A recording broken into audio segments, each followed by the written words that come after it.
Welcome back. Today we're going to be discussing why life has to be so hard. Stick around, and when we are finished, you will understand why life has to be so hard, and you might even be grateful for it.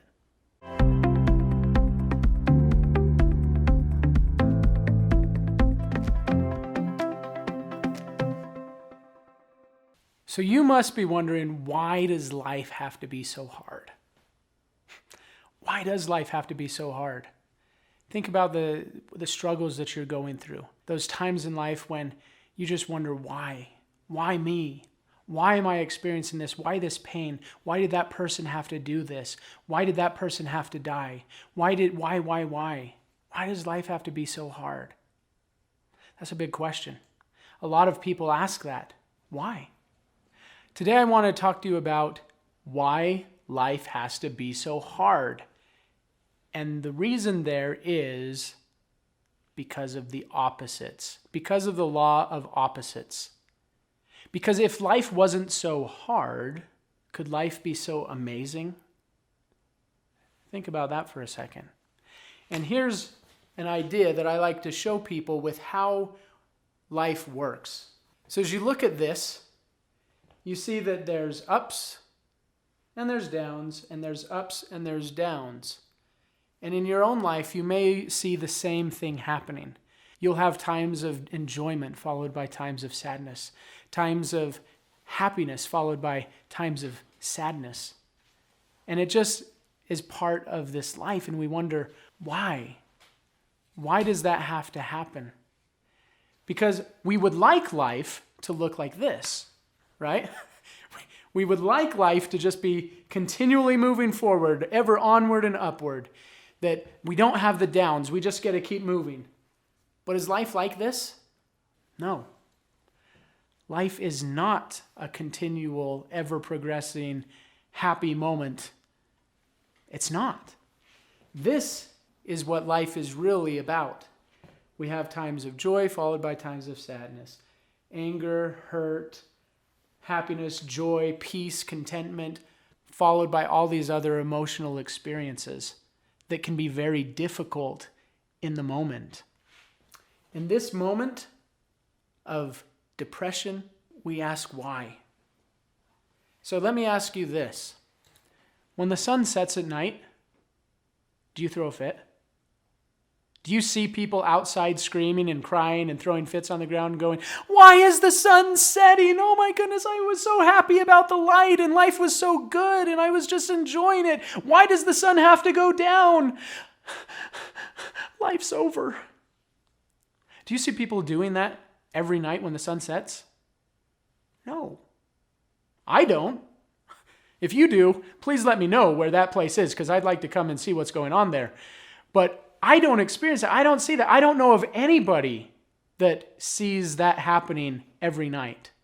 And I've talked to lots of people as I've been teaching classes and doing events, and I've never had one person tell me that they see people throwing a fit every night when the sun sets. Why? Why not? It's because we as a people have grown accustomed to that's the way life is. The sun rises in the morning, it sets at night. It rises in the morning, it sets at night. And we don't have to argue about it because we just know that's the way life is. And throwing a fit about it's not going to do any difference anyways. The sun's still going to set and it's still going to come up the next day. So we don't throw fits about it because we accept it as that's the way it is. So why do we throw fits about the hard times in life when we emotionally struggle, or when bad things happen to good people? That's another big question. Why do bad things happen to good people? Why do good things happen to bad people? Interesting comment. Interesting question. So why? Why do we have people throwing fits about this, but not about the sun rising and setting? I would say because we, as a human race, have not fully accepted the idea that there are ups and downs to life, and that's just the way it is. As soon as we admit to ourselves and accept the fact that hard things are part of life, we can stop complaining about it.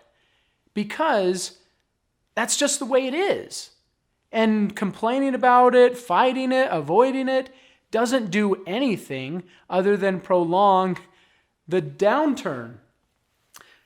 There's a saying that I've read that I really enjoyed that says, nothing in life is so bad that complaining won't make it worse.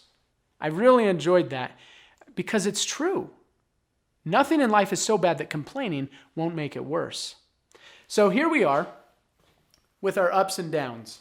I'm going to tell you this, that we can get to a point where we can actually be grateful for the dips and actually enjoy them because we understand that after the dip and after the depression, there's going to be another upturn. There's going to be another mountain that we ascend, another view that we see that's gorgeous and amazing. And then when we're at the top, we'll be grateful for the experience. We'll be grateful for the view. But know that there's going to be some difficult things coming up again because it has to. It's going to prepare you for the next growing experience. So look at this. So as you're at the top, think about the top of a mountain. If you've ever hiked to the very top of a mountain and see that as this. On the top of a mountain, there's something called the timber line. The timber line is above that timber line, there's not a whole lot of vegetation that grows. So the tops of the mountains are usually pretty rocky or they're snow-capped, and there's not a lot of vegetation up there. You can go up to the top of the mountain and have an amazing view, but it's not a place you want to grow a garden that will provide you nutrition and food for living. It's a great view, and there's that sense of accomplishment that comes from getting there, but you can't really live there. And so we've got to go down into the valley, which is where the rivers flow, which is where the nutrition is, the growth. The animals go down there to drink, to eat. And that's where the nutrition comes. That's where life gets its sustainment and sustenance is from the valleys. And so the same thing goes for us in our experiences in life. Why does life have to be so hard? So that it can be so great. And so as we go down into those valleys, that's where we are getting our nutrients. That's where we're getting the lessons and the preparation for the next hike to the next mountaintop. And it happens in the valleys. I am grateful for the valleys because they have prepared me for the treks up to the next mountain. Because as you look at this, you go into the valley and then you have another up. And then you go into the valley, you have another up. And sometimes we resist this moment and we are trying so hard to avoid it, we can actually make it worse. And so sometimes these little dips can actually become dips like this. And sometimes I've seen people do this as well, where because they don't understand how this works, they get their high and they're so happy and life is so great.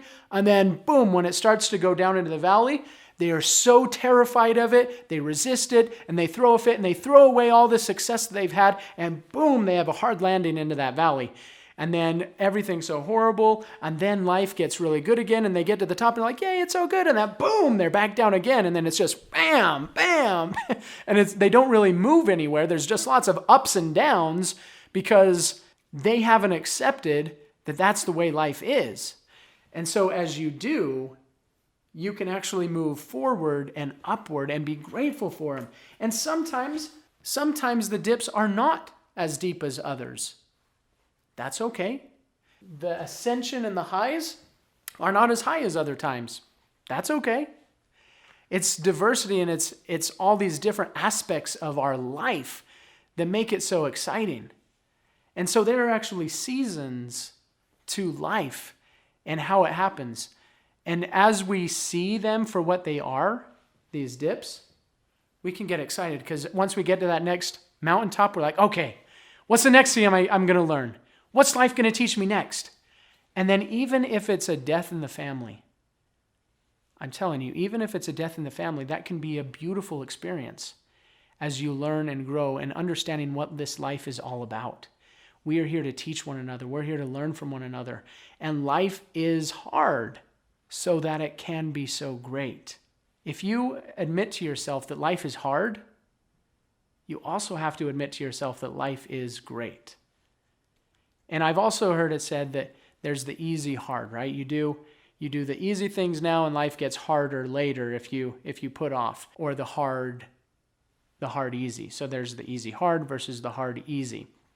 I've actually come to call that not the hard easy, because it's you do the hard things now, life gets easier later. That hasn't been my experience. Maybe that's been your experience, but that hasn't been my experience. As I do the hard things, life gets better, not necessarily easier. So I call it the hard better. Because think about going to the gym, right? If you were to go to the gym and you lifted 20 pounds today and you're like, whoa, that was good. Tomorrow I'm going to go lift 19. And then the next day 18. And the next day 17. Would you get any stronger? No, you wouldn't. So as you develop more muscles, you have to add more weight and more opposition to be able to continue to grow stronger and stronger. And that's the same thing in life. You're going to have wonderful experiences, and then there's going to be some downturns. And the more you grow in your ability to love and to live this amazing life, you're going to have some deeper trenches to qualify you and to prepare you for the next great thing that's coming. Because if it wasn't difficult, it wouldn't be worth it. You get that? If it wasn't difficult, it wouldn't be worth it. But life is worth it because it's so difficult. And I am grateful for the lessons that I've experienced. I'm grateful for my pains. I'm grateful for the traumas and things that have happened in my life because that's made me who I am. I have chosen to learn from those. And of course, I still have lots of things to learn. I still have lots of things that I've been avoiding. But I'm now in a place of looking, okay, what have I avoided? And what is the lesson that that's trying to teach me? And the next time something happens, instead of going to fear mode and scarcity and trying to run away from it, going, okay, I'm grateful for this experience. What is it teaching me? And what is it preparing me for? Are you getting this? I hope so. Because life is difficult so that it can be so great. So when you ask the question again, just on autopilot, why does life have to be so hard? Remind yourself, because life is so great. So thank you for being here. If you found value in this message, please comment below and share this with a friend. And I look forward to seeing you again soon.